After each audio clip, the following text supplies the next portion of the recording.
Lori Watson is the proprietor at Mill Creek Greenhouses on Leesburg Road in Columbia, and she comes to see us occasionally and brings fun plants. And these are natives. Yes. What are some of the advantages of natives? Well, I mean, if you plant them and get them established, you have to water them for several months, but they usually just thrive on their own. And they're just beautiful, and they're just so many more than you would ever imagine on native. Just like this phlox here is a hybrid between two, but we still call it a North American native, and I've already cut it back once and it's blooming again. Cut it back once and it's blooming again. Wow, that is something.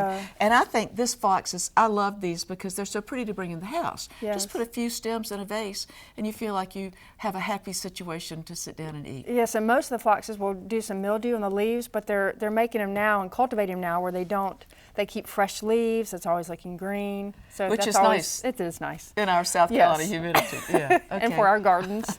And then I just think this is the most charming, fun thing I have ever seen. Yeah. Tell I us love what that. it is. We love all the St. John Warts. This one's just your regular species of Hypericum densiflorum. It's got little narrow leaves. It's bloomed actually first before the sunburst and our blue velvet Hypericum. It'll get a little bushy, I think they call it bushy St. John's wort. It gets real, like you should umbrella it, and it has real, the bark is sort of flaky as it ages. It's just a beautiful plant, and it will bloom after all the other things have sort of stopped blooming for spring. That's fun. And Yeah. also we looked it up and it said that bumblebees and honeybees love to come to it. Yeah, yeah. Yeah. So, and it's just the most, I mean, what would not be attracted to that? Yeah, I certainly am. Buzz, buzz, buzz. And then by it, we have one of my absolutely most favorite natives, elderberry. And of course, it has that big flower head. Interestingly, it doesn't make nectar, but pollen, lots of pollen, although they're wind pollinated, although insects do go to them. But Lori, one of the fascinating things is those are all going to develop into beautiful dark blue purplish berries, which are just devoured by the birds. Oh, And that's wonderful. the stems have pith in them in the center. And that is a place where when the pith dies back, and kind of dissolves, then the cavity nesting bees that want those hollow tubes come and use this to build their brood chambers. Wow, Yeah. you're amazing, the knowledge you know. Well, I've looked I mean, this one I bring up. a plant from the nursery, and you give me all the science behind it. So No, that's you do wonderful. that. But let's talk about this wonderful blue stem down here. Yeah, this one's called Big Bushy Blue Stem, and in the native plant book that we refer to so much, it gives it a 4-star. But it's just beautiful. It's got that dark green foliage right now, even in this heat that we're having. But at the end of the summer, the seed heads are just bushy. They're not like just switches and things like. But it's a stunning, and it was stunning last year. And we've divided it. It's a clumping grass, so we really do like that one. So it's not just going to have little wispy things. No, it's a bushy. That's why they call it bushy blue stem. Gosh, so I the can't seed wait heads to are see all how it bushy. looks. Yeah, That's fun.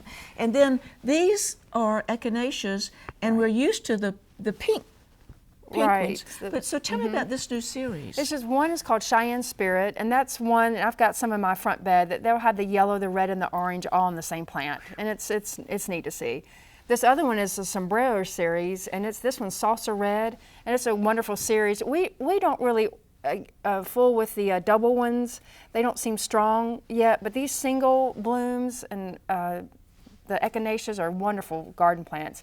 Keep the seed heads on them in the fall, let them drop where they are, don't disturb it, and they'll just multiply. And also the singles are far more attractive to pollinators. Oh, Yes, okay. than the doubles. Okay. So another wonderful, good reason. yes. Yeah. And just a great plant. They're hardy, hardy, hardy. They really are. But bloom and bloom. They're in my driest part of my yard. Doesn't get much sun, and they don't have a brown, right now they don't have a brown leaf on them, so. That really is fun. And then here we have this little thread leaf fella. Right, this is the Coreopsis. I've really learned to love the Coreopsis. This one will only get about 1.5 feet tall, so it's a good ground cover, but it does spread, it'll self-seed. But if you've got a place that you want something like that and it colors, and it'll bloom like this through about fall, I'm sure. Now, I haven't done this yet, but it looks like the plant that you could just shear back and let it bush back out again, so. Who doesn't want something that's going to bloom until fall? Right, I know. Yeah, and be so bright and Yeah. cheerful. And next to it, we have another bright and cheerful plant. Yeah, this is sort of a take off the Rebecca Goldstrom called City Garden. I think it just blooms a little bit earlier. We grew this year just to see. We've been impressed with it. We've liked it. And again, this is another hardy plant. Yes. Tough. Yes. Yeah. Which is in South Carolina often Good. imported. And then we have another grass that is just very fascinating looking. The texture's beautiful. This one's called Little Blue Stem. This is by far all of our favorite grasses in the nursery, at the nursery. Right now, it looked like a little ground cover as of about a week ago. Now it's starting to bring up its little switches. But the beauty, absolute beauty of this grass in the fall is the color. It comes in purples and oranges and different shades of blues. It really is a beautiful grass. And this one's called the Blues. On a grass. And then, do you have to shear it back, or will it just come out again fine in the spring? Well, no, I did shear mine back in my yard late February. I didn't really flat top it. I just domed it a little bit. So, yeah. And then, good gracious. Yes, our other favorite. So this is a switchgrass. Yes. And it's a panicum.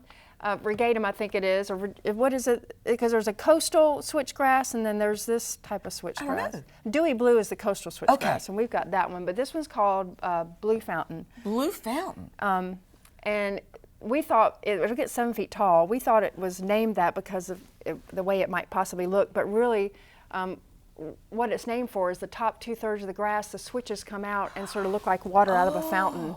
Really? So it's a big grass. It's a good replacement for pampas grass. Absolutely, because it gets anything's a 7 good feet tall. replacement Yes, for yeah. pampas grass. Yeah. But we just love this, and the big blue blades. The heat has not reverted this to green. It stayed blue.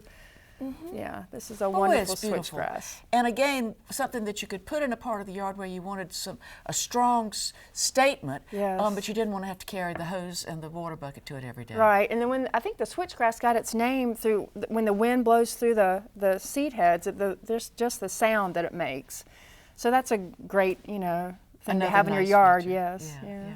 Well, Laura, these have really been fun. Yeah, And I'm we love excited about learning about more natives. All of us, I think, have an interest in them now for their attraction to pollinators, and also just the beauty and the protection. They make habitat. These grasses make habitat for other animals. Yes, for in the winter, the birds make their homes in it. And you remember what I used to think of natives, right? Okay, that's changed.